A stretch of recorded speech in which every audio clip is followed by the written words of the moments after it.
মোল্লা college student আর ওখান থেকে একটা সোহরাওয়ার্দী কলেজ স্টুডেন্টকে একসাথে করে দিলাম যেন একটু লড়াইটা ঠিকঠাক হয়। चलो भाई, देखो अब मैं क्या करता हूँ। কিছু সমীকরণ এমন থাকে না যেটাকে নরমালি সিম্পলিফাই করা যায় না, আমাদেরকে মুখস্থ করতে হয়। এটা আসলে ওই টাইপেরই একটা ইকুয়েশন যেটা মুখস্থ রাখতে হবে। তবে আমি তোমাকে একটা নিনজা টেকনিক শিখাই দিব। একটা গল্পের মাধ্যমে এটা মনে রাখানোর চেষ্টা করব। ইনশাআল্লাহ তুমি এই ইকুয়েশনটা পরীক্ষায় আসলে অবশ্যই পারবা। আর এটা অনেকের কাছে হয়তো পরিচিত সমীকরণ। এটা আসলে আমাদের যে ফুল অ্যাডার, সেই ফুল অ্যাডারের ক্যারির ইকুয়েশন। যদিও ফুল অ্যাডারের ক্যারির ক্ষেত্রে এক্স না থেকে থাকতো সিও এবং এই সি গুলা যে দেখছো সেগুলাতে থাকতো সিআই। যাই হোক ওটা ব্যাপার না। এটা আমরা এখন সিম্পলিফাই করব। আচ্ছা, দেখো আমি আগে একটা তোমাদেরকে গল্প বলি। কনটেক্সট যদি না বুঝে তাহলে তো হবে না। তো কিছুদিন আগে যে মোল্লা কলেজের সাথে সোহরাওয়ার্দী কলেজে একটা গ্যাঞ্জাম বাঁধলো না? তো আমাদের এই সমীকরণে এই যে এ বার মানে মাথায় কি বার মানে টুপি। তো এইটাকে আমরা একটা মোল্লা কলেজের স্টুডেন্ট ভাবি। আবার দেখো এই যে এ, বি বার সি এটাও কি একটা মাথায় বার মানে কি আমরা টুপি দেখছি অর্থাৎ এটাকে আমরা একটা মোল্লা কলেজের স্টুডেন্ট এটাকেও সেম একটা মোল্লা কলেজের স্টুডেন্ট ভাবি। আর এখানে এ, বি, সি যেটা যেখানে মাথায় টুপি নাই এটাকে আমরা একটা সোহরাওয়ার্দী কলেজের স্টুডেন্ট ভাবি। তার মানে এমন একটা পরিস্থিতি যেখানে আমাদের ৩ টা মোল্লা কলেজের স্টুডেন্ট আর একটা সোহরাওয়ার্দী কলেজের স্টুডেন্ট। বুঝতে পারছো ৩ জন পেয়েছে ১ জনকে। কি একটা অবস্থা একদম বলছে যে তোরে একদম এখন কি খাইয়ালামু এইটা একটা অবস্থা।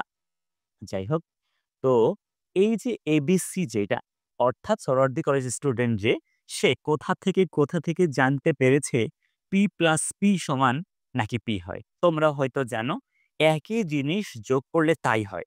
যেমন আমি যদি পি এর মানটা ০ ধরি সেক্ষেত্রে দেখো ০ প্লাস ০ দেখো উত্তরটা কিন্তু ০ মানে পি এর মান ০ হলে এই যে ০ প্লাস ০ মানে কি ০। আবার দেখো পি এর মানটা যদি ১ হয় তাহলে কি ১ প্লাস ১ মানে দেখো কি ১ হয়। তুমি দেখো পি এর মান তুমি যাই ধরছো তাই উত্তর। পি এর মান তুমি যাই ধরছো তাই উত্তর। এইজন্য আমরা যেটা করতে পারি পি প্লাস পি সমান কি লিখতে পারি বলো তো? পি লিখতে পারি। আসলে একই জিনিস যোগ করলে তাই হয়। এখন ও এটা জানার সাথে যেটা করছে, দেখো এখানে কি একটা মোল্লা কলেজ স্টুডেন্ট, এটাও একটা মোল্লা কলেজ স্টুডেন্ট, এটাও একটা মোল্লা কলেজ স্টুডেন্ট। আর এই যে একা ছিল সোহরাওয়ার্দী কলেজ স্টুডেন্ট, ও যেটা করছে একটা এক্সট্রা এবিসি যুক্ত করেছে। আসলে যুক্ত করাই যাবে। কেননা পি প্লাস পি সমান যেমন পি হয় সেরকমই দেখো আমরা এবিসি প্লাস এবিসি কে বলতেই পারি এবিসি। এখন ভাই স্টিল ওরা দেখো ৩ জন আর ওরা কি ২ জন। বুঝতেই তো পারছো। এখন এই সোহরাওয়ার্দী কলেজ স্টুডেন্টরা জানতে পারছে P plus P plus P মানেও নাকি পি হয়। আসলে এটাই সত্যি কথা। একই জিনিস যদি তুমি যতবার ইচ্ছা like A plus A plus A plus A ৪ বার যোগ করলেও সেটা কিন্তু আসলে কি হবে? এই হবে। তো ওরা এটা জানার সাথে যেটা করছে আরেকটা এবিসি যুক্ত করেছে। এইবার খেলা হবে একদম সমানে সমান। এখানেও ৩ জন মোল্লা কলেজ, এখানেও কি ৩ জন সোহরাওয়ার্দী কলেজ। আসলে এই লাইনটা কিন্তু আমাদের মুখস্থ রাখতে হয়। আমরা ২ টা এক্সট্রা এবিসি যুক্ত করব।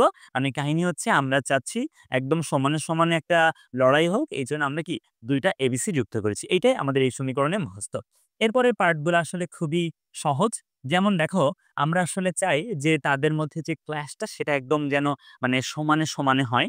সো আমরা যেটা করতে চাই দেখো এখানে একটা মোল্লা কলেজ স্টুডেন্ট আর ওখান থেকে একটা সোহরাওয়ার্দী কলেজ স্টুডেন্টকে একসাথে করে দিলাম যেন একটু লড়াইটা ঠিকঠাক হয়।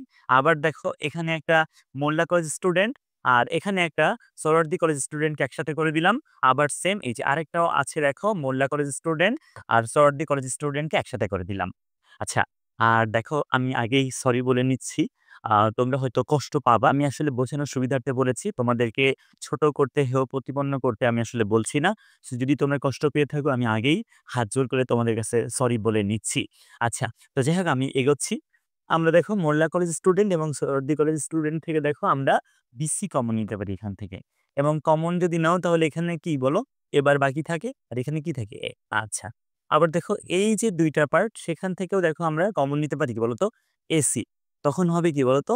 বি বার আর এখান থেকে হবে কি বি। আবার দেখো এই ২ টা থেকে আমরা কমন নিতে পারি কি বলতো? এবি। সেক্ষেত্রে দেখো হবে সি বার প্লাস সি। আর তোমরা হয়তো জানো কোনো কিছু তার উল্টাটার সাথে যোগ করলে অলওয়েজ 1 হয়। যেমন পি প্লাস পি বার এটার মানে 1। আর কোনো কিছু তার উল্টাটার সাথে গুণ করলে কিন্তু আবার ০ হয়ে যায়। বুঝতে পেরেছো? আমি বুঝাই দিই এটা। আমি বুঝাই দিই। যেমন দেখো তুমি যদি পি এর মানটাকে ০ ধরো তাহলে দেখো ০ প্লাস এটা কি 1 কেন 1? পি এর মান ০ হলে পি বার কি 1? তাহলে দেখো সেক্ষেত্রে আমরা কিন্তু 1 পাচ্ছি। আবার তুমি পি এর মানটা যদি 1 ধরো সেক্ষেত্রে দেখো 1 প্লাস এটা কিন্তু 0 তখনও দেখো 1 তুমি দেখো p এর মান যাই ধরো 0 ধরো 1 ধরো অলওয়েজ দেখো output 1 that's so it will be কি 1 আচ্ছা যাই হোক এখন তাহলে আমরা বিসি এটাকে কি বললাম 1 আবার দেখো এসি এটাকে কি বললাম 1 আবার দেখো এবি এটাকে কি বললাম 1 আর তোমরা তো জানো কোনো কিছুর সাথে 1 গুণ করলে সেই কোনো কিছুই কোনো পরিবর্তন হয় না সো আমরা বলতেই পারি BC plus AC plus AB এটাই হচ্ছে এই সমীকরণের সিম্পলিফাইড ফর্ম বা সরলীকৃত মান আসসালামু আলাইকুম